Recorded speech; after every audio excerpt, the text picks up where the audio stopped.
आखिर उस रात स्टेफनी मैकमैन के साथ क्या किया था अंडरटेकर और उनके साथियों ने।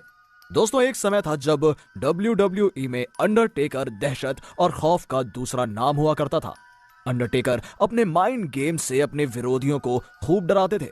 तो आइए जानते हैं WWE में अंडरटेकर के 5 डरावने पलों के बारे में, जिनमें अंडरटेकर ने कुछ ऐसा भी किया जो किसी ने सोचा नहीं था। Number 5, alive in grave. दोस्तों, साल 1996 के समर स्लैम में पॉल बेरर ने द अंडरटेकर को धोखा दे दिया था और वो मैनकाइंड के साथ जा मिले थे। इसके बाद पॉल बेरर ने द अंडरटेकर को मैनकाइंड के खिलाफ बरीड अलाइव मैच लड़ने की चुनौती दी थी, जिसके बाद WWF in your house PPV में टेकर और मैनकाइंड के बीच बरीड अलाइव मैच हुआ। दोनों ही रेसलर्स ने यहाँ काफी अच्छी परफॉर्मेंस दी। यहाँ कई बार पॉल बेरर ने अंडरटेकर का ध्यान भटकाने की कोशिश की, पर हर बार अंडरटेकर मैनकाइंड पर भारी पड़ रहे थे। मैच के अंत में टेकर ने मैनकाइंड को चॉक स्लैम देकर सीधा कब्र में डाल दिया और उसमें मिट्टी डालने लगे। तभी वहां पॉल बेरर के चमचे आए और कई सारे रेसलर्स ने मिलकर मैनकाइंड को बाहर निकाला और अंडरटेकर को कब्र में डालकर दफन कर दिया। पर सबसे डरावना पल तो अभी आना बाकी था। मैच के बाद में अंडरटेकर की कब्र पर बिजली गिरी और उनका हाथ बाहर निकल आया।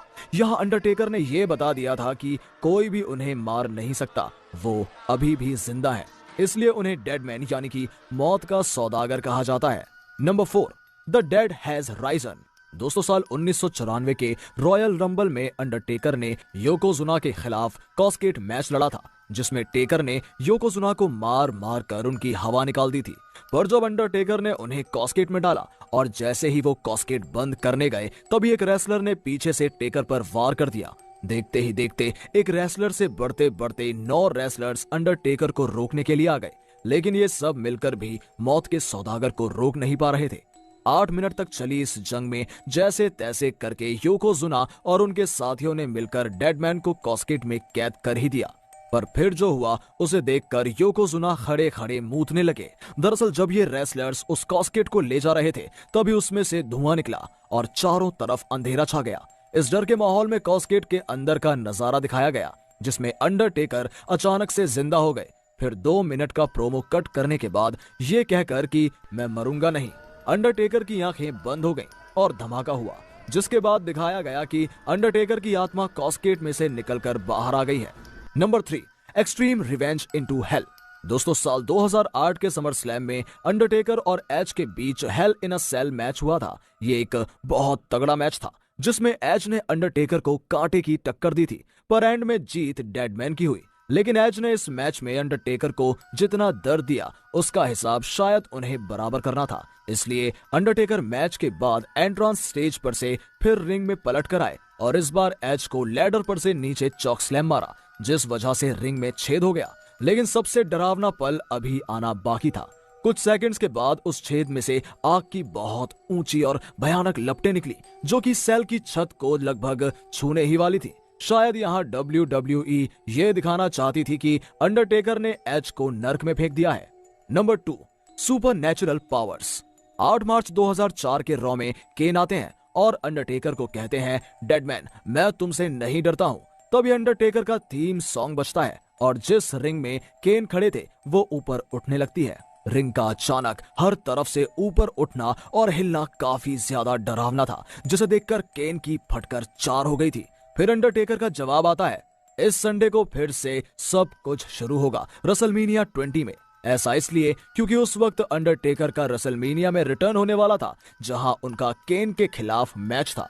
Number 1, dark wedding with Stephanie McMahon.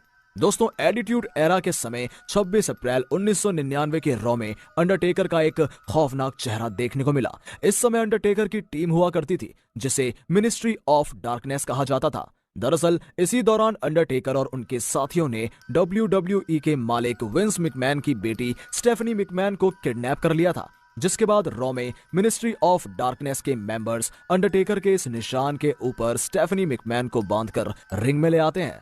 दरअसल यहाँ अंडरटेकर स्टेफनी मैकमैन से डार्क वेडिंग यानी कि अपने तरीके से शैतानी शादी करने वाले थे। इस दौरान स्टेफनी बार बार नो चिल्ला रही थी, क्योंकि ये उनके साथ गलत हो रहा था। वो ये शादी नहीं करना चाहती थी। वही अंडरटेकर उन्हें कुछ इस तरह से छुए जा रहे थे, उनके सर पर तो मानो खून सवार था। कि उन्हें अब स्टेफनी को अपना बनाना ही है। जब पॉल बेरर मंत्र पढ़ रहे थे तभी कई सारे रेसलर्स ने आकर स्टेफनी को बचाने की कोशिश की, पर टेकर के साथियों ने मिलकर सबको रौंद डाला। अंत में जैसे ही अंडरटेकर स्टेफनी को किस करके शादी की रस्में पूरी करने वाले थे, तभी अचानक से the Ratle snake stone cold ने आकर स्टेफनी को बचाया और पूरी मिनिस्ट्री ऑफ डार्कनेस की ठुकाई कर डाली। जब स्टोन कोल्ड ने सभी रेसलर्स को मार मार कर वहां से भगा दिया और स्टेफनी के हाथ पैर खोले, तो स्टेफनी सीधा उनके गले लग गई और फिर विंस मैकमैन के भी गले लगी। तो दोस्तों, इन 5 पलों में से आपको सबसे डरावना पल कौन सा लगा, हमें कमेंट करके जरूर बताइएगा। वीडियो पसंद आया हो तो इसे लाइक और शेयर करें, चैनल को सब्सक्राइब करके बेल आइकन को जरूर प्रेस करें। Believe in God and thanks.